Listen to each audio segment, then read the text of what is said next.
और we are a very close tightly net family. तो ये है कि नहीं, इसी बड़ी अच्छी तरीके बात से है। अच्छा, मुझे अब वापस ड्रामे की तरफ आते हैं। मुझे बताओ, तुम इतने सारे सवाल होते हैं ना, जी जी। मुझे बताओ सेट पे कितना मज़ा आता था, कितनी मस्ती होती थी? हारिस, फरहान, सबा, यू, फरहान, सनाबी, देखिए दादाजी, उस सेट पे गुफ्ता। उस सेट पे बहुत सारे लाहौरी, बहुत सारे लाहौरी है, अच्छा। ठीक है, बहुत सारे पंजाबी है। तो आप सोच सकती हैं कि वो सेट कितना लाउड होगा। तो हमारी वो जुगतबाजी, I am from Lahore, Qasim, Farhan हो गए, शगुफ्ता जी हो गए, फरहान ताहिर साहब हो गए, सलमान शाहिद साहब हो गए, तो सवाजी हो गई। तो बस हमारी वो जो एक लाउडनेस होती है, हमारी जो एक दूसरे की रोस्टिंग होती है, वो उसका लेवल ही और होता है। हम बड़ा बड़ा इंटेंस सीन हम हंसते खेलते हुए कर लेते हैं सारा दिन।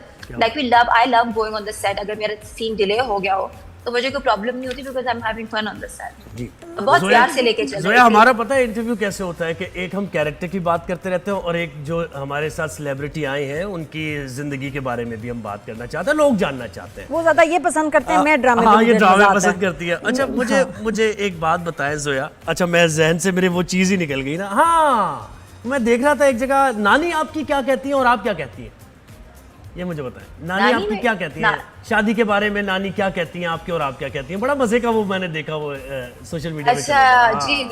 जी जी जी। मेरी नानी मरहूम जो है वो कहती थी कि बिकॉज माय नाना जी, उनकी बहुत जल्दी डेथ हो गई थी। तो वो कहती थी कि शादी जो है, आप उस पर होमवर्क नहीं कर सकते, आप अपनी ड्यू डिलिजेंस कर लेंगे कि लड़का अच्छा ही है, वो है, लेकिन आगे जाके क्या हालात होते हैं बिल्कुल उसका सही कभी बात। कुछ पता नहीं चलता। तो क्योंकि जब मेरे अबू ने मेरी अम्मी से शादी की थी, वो बहुत स्ट्रगलिंग थे, तो फिर आगे जाके उन्होंने वो सारा कुछ देखा, तरक्की देखी। तो मैंने कहा था कि आप जितना मर्जी कोशिश कर लें, शादी एक अंधेरे में तीर चलाने के लायक है, वो भी आंखों पे पट्टी बांध के पैरों से चलाए हुआ तीर। अच्छा, तीर भी अगर पैरों से जा निशाने रहा पे लग गया तो है। सही है। तो अगर तो निशाने पे लग गया तो लग गया, वरना यही तो इसका process मतलब होता तो ये है आप कि अगर ना ही किसी की के जाए, पास- ये है कि ना ही की जाए बस फिर तो, है।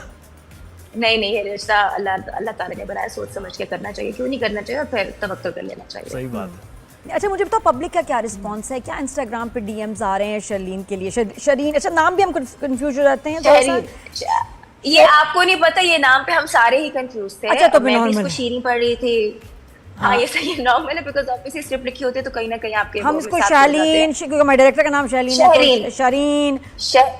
शहरीन। यार शहलीन, शहरीन। शहलीन। शर्मीन ही कर लेते, थोड़ा आसान हो जाता ये। शरीन, आई शहरीन, नो। शहरीन। शहरीन। अच्छा, क्या रिस्पांस है शरीन के लिए? क्या डीएम्स आते हैं, मैसेजेस, कितना हेट, कितना लव? मैं कहती हूँ इतनी नफरत मिल रही है, मैं आपको बता नहीं सकती। मैं अपनी फैमिली के साथ भी जब देख रही होती हूँ, तो मेरी कजन या मेरी मिसेज वो देख रही होती, कहती हैं कि पुप्पो आप बहुत क्लोज प्रॉक्सिमिटी में बैठी हैं, आप हट जाएं यहाँ से। तो आई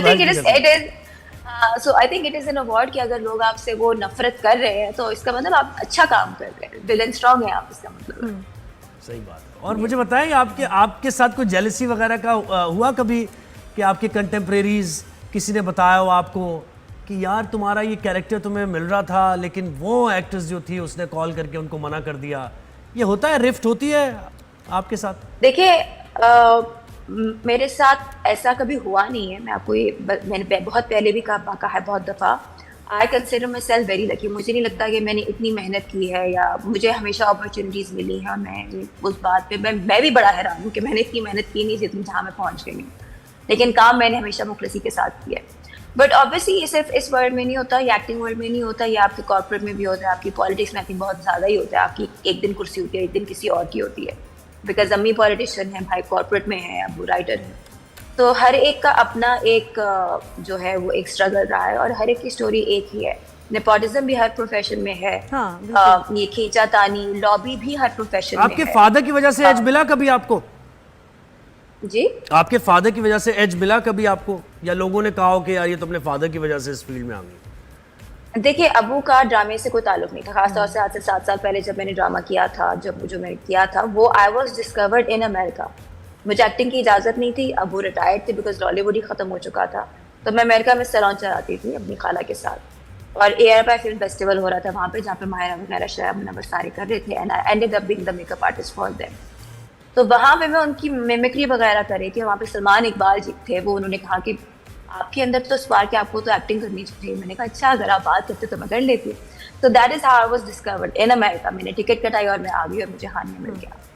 बिल्कुल। तो अच्छा, अब बहुत अब मुझे बहुत पता- देर बाद जाके जोया, मुझे पता एक बड़ी अनफॉर्चुनेट बात है कि इस ड्रामे की राइटर, जब ये बन रहा था ड्रामा, इतना प्यारा मास्टरपीस उन्होंने लिखा, एंड शी इज़ नो मोर। तो उनकी कोई याद, कोई उनसे कभी बात हुई, मुलाकात हुई कि क्या कमाल उनसे मास्टरपीस बहुत- छोड़ के गई हैं पीछे? सारा जिससे बहुत खूबसूरत बात होती थी। तो मुझे उनकी सबसे अच्छी बात ये लगती थी कि वो हमेशा उर्दू में टाइप करती थी, हमेशा। और मेरी उनसे जो टेक्स्ट चेन थी वो हमेशा पूरी उर्दू में थी। तो एक को जो व्हाट्सएप पे या डीएम में उर्दू लिखना होता है ना, वो मैं बहुत रवानी से लिखती हूँ, और वो इसलिए कि मेरी उनसे बहुत ज़्यादा गुफ्तगू होती थी। और वो मेरी उनसे 3 साल तक बात हुई, और 3 साल तक वो ये कहती थी कि सोया, मैंने जैसा समीन को सोचा था ना, तुम बिल्कुल वैसी थी, और मैं चाहूँगी कि तुम अगले में भी हो और तुम उसको देखोगे और तुम उसको सोचोगे। मैंने कहा सायरा जी, मुझे पढ़ने की ज़रूरत भी नहीं है। और वो हमेशा ना मुझे जो आपकी कोटेशंस होती हैं, वो शेर व शायरी होती है, वो हमेशा मुझे भेजती रहती थी और कहती थी ये पढ़ के मुझे तुम्हारी याद आई। तो वो सारी चैट्स मेरे पास सेव्ड हैं। तो मेरी So उनकी sad, तो उनसे तुम्हारे लिए तो बहुत बड़ा सारी ट्रॉमेटिक होगा जब उनके डेथ का पता चला होगा। व्हाट हैपेंड, क्या हुआ उनका? ट्रोमैटिक ऑब्वियसली था, बिकॉज आई थिंक तीन दिन मैं उधर तो नहीं थी, लेकिन 3 दिन पहले ही वो स्टूडियो में आए थे, और उन्होंने आई थिंक 24 एपिसोड या 34 एपिसोड इस तरीके से कुछ कंप्लीट किए थे। और कासिम और सारी जो 6 सिग्मा की टीम, उनके साथ वो बैठी हुई थी, और उन्होंने खाना खिलाया था। And then 2 days later we heard about her demise. तो मैं उस वक्त मुझसे बाहर थी, लेकिन जब मैंने सुना था तो मेरे हाथों पैरों से ज़मीन निकल गई थी। और वो टाइम भी कुछ ऐसा था कि मैं ना काम सही से बना पाया, जिस खुशी में मैं शरीक होने गई थी ना, उसको सही से मैं अटेंड कर पाई, because obviously it was very sudden. आपको पता होता है कि कोई बंदे की लॉन्ग इलनेस है तो आप कहीं ना कहीं अपने आप को सब्र दे देते हैं कि जी आगे ये होगा। बट वो एक चलती फिरती इंसान थी, बहुत खुश थी, और एकदम से बस वो अल्लाह के पास चली गई। और अभी भी ये तो